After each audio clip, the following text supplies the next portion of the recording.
हमारे जो stock market है उसमें दो तरीके हैं। एक है कि आप लॉन्ग टर्म के लिए आइए। सर रिलायंस का शेयर जिसने 30 साल पहले खरीदा था आज वो नहीं रो रहा है, जिसने 10 साल पहले खरीदा था आज वो नहीं रो रहा है, जिसने 15 साल पहले खरीदा था आज वो नहीं रो रहा है। पर अगर कोई आता है और ये सोचता है कि मैं आज के आज मार्केट में अपना पैसा डबल कर लूं, ट्रिपल कर लूं, चलो मैं ये फ्यूचर्स एंड ऑप्शंस खेल लेता हूं, तो सर वो पॉसिबल मतलब वो जीता है बिकॉज लॉन्ग टर्म पे उसके पैसे पड़े रहे और धीरे धीरे उसको फायदा हुआ। जैसे मेरे को, मैंने फिनोलेक्स का चेक छोड़ दिया, बिल्कुल, तो उसमें मेरे को कोई डर नहीं है। बिल्कुल, मार्केट 10 बार गिरा भी होगा, बिल्कुल, उससे मेरे को फर्क नहीं पड़ा। बिल्कुल सर, अमेरिका में नर्सेस के ऊपर एक एक्सपेरिमेंट हुआ। उन्होंने देखा कि ये नर्सेस जब तक रिटायर होती है ना, इनके पास बहुत ज्यादा पैसे बन जाते हैं। बिकॉज ऑफ मिलते रहते हैं उनको। नहीं, बिकॉज जब वो निवेश करती है ना, वो निवेश करके भूल जाती हैं। जैसे मैं भूल गया, जैसे आप भूल गए। Right time. Money is made when you forget that you have invested.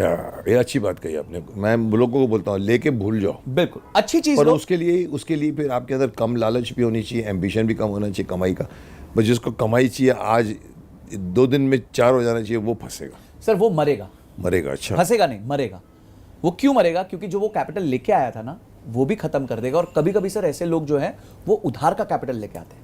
मैं एक 22 साल के लड़के को जानता हूं जिसने 18 साल की उम्र में ट्रेडिंग चालू करी फ्यूचर्स एंड ऑप्शंस में। पहले खुद के पैसे से करी 50,000 रुपए से, थोड़ा थोड़ा वही मार्केट ने थोड़ा दे दिया शुरू में, तो उसको लगा मैं हूं भाई जो हूं।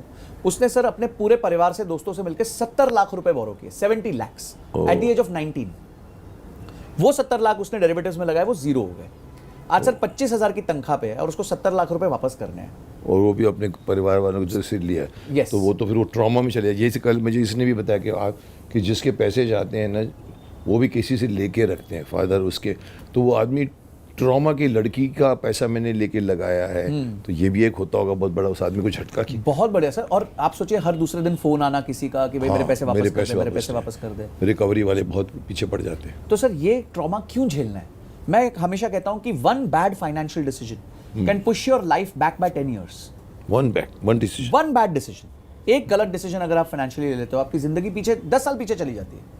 ये जैसे मैंने उदाहरण दिया है कि 18 साल का लड़का है, अब सर कब वो 70 लाख रिकवर करेगा जिसकी तनख्वाह महीने की 25,000? How do you call it a bad decision? Nobody knows is a good decision और bad decision when he takes the decision. Sir देखिए, बेसिक थंब रूल्स हैं लाइफ के। पहला रूल है कि जब आप निवेश करते हैं तो उधार लेके निवेश मत करिए। ये मैंने ये आपकी बात मैंने बहुत अच्छी तरह से बोली थी किसी को अपने मेरी वीडियो में ही। मैंने कहा कभी भी जिंदगी में इंटरेस्ट पर लोन मत लिया कीजिए। सब बोलते फिर कैसा कौन देगा, कोई पैसा देगा, इंटरेस्ट तो लेगा ही लेगा। मैंने कहा नहीं, मेरे को शक्तिमान के लिए एक आदमी ने 75 lakhs दे दिए थे एक झटके में। ताज के अंदर कॉफ़ी पीते पीते, मोरार का फैमिली में बोलूँगा क्योंकि उन्होंने मेरे को सारथी बन गए थे। मैंने कहा कितना आपको वापस करना? अरे सर आज कॉफ़ी पीजिए ना। एक पैसा नहीं लिया और मैंने रिटर्न किया 75 lakhs। मैंने कहा कि ऐसा मत सोचो कि कोई नहीं देगा, वेट करो। आपको किसी को ले लेते हो जो अभी देखो उस कर्जत में बेचारे वो हमारे आर्ट डायरेक्टर को 200-300 करोड़ का जो उसने फंस गए। आप किसी को पार्टनर बनाइए साथ में। चल आप मेरे से, जो मैं करता हूँ, आप मेरे से बनाना है, चल ठीक है आप लगाइए, मैं काम करके देता हूँ, 50% आपका 50% आप, तो प्रॉफिट लॉस में उसका होना चाहिए। आपने ले लिया, लॉस हुआ, उसको वापस करना है, वो सिर के ऊपर तलवार की तरह पड़ा, मत करिए। ये मेरा तो आप वही बात कर रहे हैं कि कभी मत करिए कि अगर आप क्या आपने कहा कि उधार लेके निवेश मत, अपने पैसे से भले करो, बिल्कुल, क्योंकि अपना पैसा गया चल ठीक है ना। हाँ। पर उधार लेके लिए तो वो मारने को आएगा आपको। बिल्कुल, तो वही इस लड़के के साथ हुआ सर। तो ऐसे कई कहानियां हैं मेरे पास। कई लोग मुझे मैसेज करते हैं, बताते हैं कि उनके साथ क्या हुआ है लाइफ में। और सर ये डिसीजन फाइनेंशियल ये क्यों आता है? वही EFGH, आपका इमोशन, फियर, ग्रीड हो। तो अब वो इतना फियरफुल हो गया है कि वो इन्वेस्ट भी नहीं करना चाहता। तो स्टॉक मार्केट एक ऐसा समंदर है सर जो सबकी प्यास बुझा सकता है। आज मेरी वेल्थ सारी स्टॉक मार्केट की वजह से है, पर मैंने जल्दी नहीं मचाई सर। मैं हमेशा पूछता हूं आपको ज्यादा कमाना है या ज्यादा देर कमाना है? ज्यादा देर तक। तो ज्यादा देर कमाइए, बिकॉज जब आप ज्यादा देर कमाते हैं आप अपने आप ज्यादा कमा लेते हैं। ये स्टॉक मार्केट ने इतने सालों में कितने लोगों को डुबोया है और परसेंटेज वाइज और कितना को कमाया, आपको क्या लगता है? सर मेरे हिसाब से ये रेशियो 20-80 होगा। 20% लोगों ने कमाया होगा, 80% ने गवाया 80% because stock market is a place to transfer the wealth from impatient to the patient. तो 80% लोग इम्पेशेंट होते हैं और 20% लोग पेशेंट होते हैं। तो जो पेशेंट होता है, जैसे आप हैं, आपने बोला मैं भूल गया, अब फिनोलेक्स आपको कमा के जो पेशेंट रहे उन्होंने कमाया होगा, उन्होंने कमाया। ये गेम ही पेशेंस का है सर। और वो कम होते हैं, और वो 20% होते हैं तो इसलिए 20% ने गवाया, 80% ने गवाया।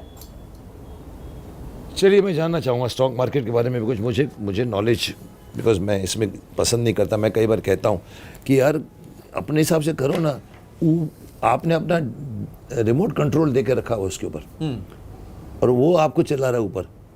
50 लाख मिल गया, अरे 50 लाख मिल गया, हाँ काम कर रहे हैं, अरे 25 लाख आपका गया, अरे 25 लाख, आपने कुछ नहीं कर रहे, लेकिन रिमोट कंट्रोल आपको तंग करता है। इसीलिए बेटर ये है कि अपने ही इरादों से करो और अपने से करो। सो मैं कुछ सवाल आपके लिए CBI से निकलवाए हैं। ओके।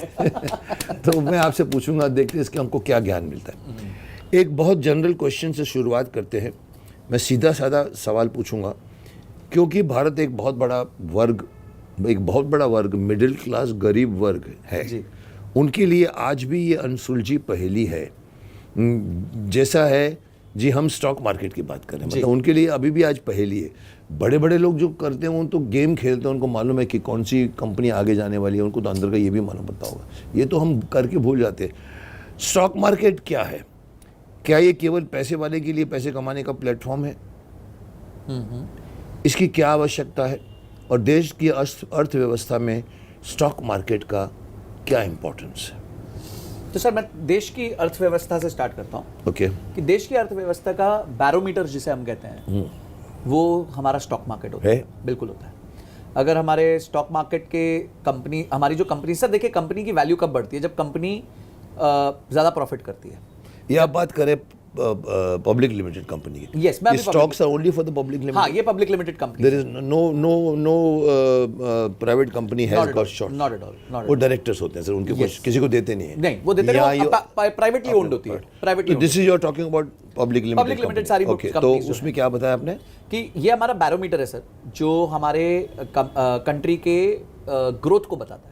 सो फॉर एग्जाम्पल हमारे हर क्वार्टर तिमाही में रिजल्ट आते हैं कंपनियों के, तो वो बताती है हमने कितना प्रॉफिट को इंक्रीज किया है या डिक्रीज किया है। तो वो जो नंबर है उससे हमें पता चलता है कि हमारी जो देश है उसकी कंपनीज कैसा परफॉर्म कर रही हैं। They are a sample of our entire country. अगर आज किस कंपनी का शेयर का क्या वैल्यू है उसके ऊपर हमारी अर्थव्यवस्था डिपेंड करती है? नहीं, नॉट दैट।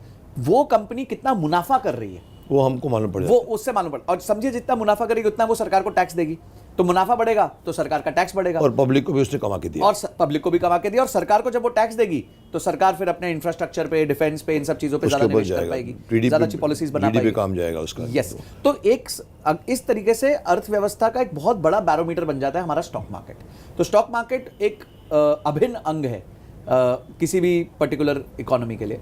सेकेंड चीज ये है सर कि स्टॉक मार्केट सबके लिए कोई वर्ग नहीं, निम्न और ऊपर ऐसा कुछ नहीं ना सर। बड़ी सिंपल सी बात है कि अगर आप स्टॉक मार्केट को सट्टे की तरह देखोगे तो वो आपको सट्टे की तरह आपकी लेनी देनी कर देगी, पर अगर आप उसको एक लॉन्ग टर्म वेल्थ क्रिएशन के एंगल से देखोगे सर, और दिमाग लगा के, और दिमाग, मैं कहता हूं दिमाग लगा के आपने एक सेट बना दिया अपना कि मैं ये वाली म्यूचुअल फंड्स में या इन अच्छे हाई क्वालिटी स्टॉक्स में पैसा डालूंगा, मैं अगले 10 साल के लिए डालूंगा, 15 साल के लिए डालूंगा, 20 साल के लिए डालूंगा, और मैं ये रोजमर्रा के जो कभी ट्रंप आ गए, कभी ट्रंप चले गए, कभी मोदी जी आ गए, कभी मोदी जी चले गए, ये सबको नहीं सोचूंगा, तो आप लॉन्ग टर्म में वेल्थ डेफिनेटली क्रिएट करोगे।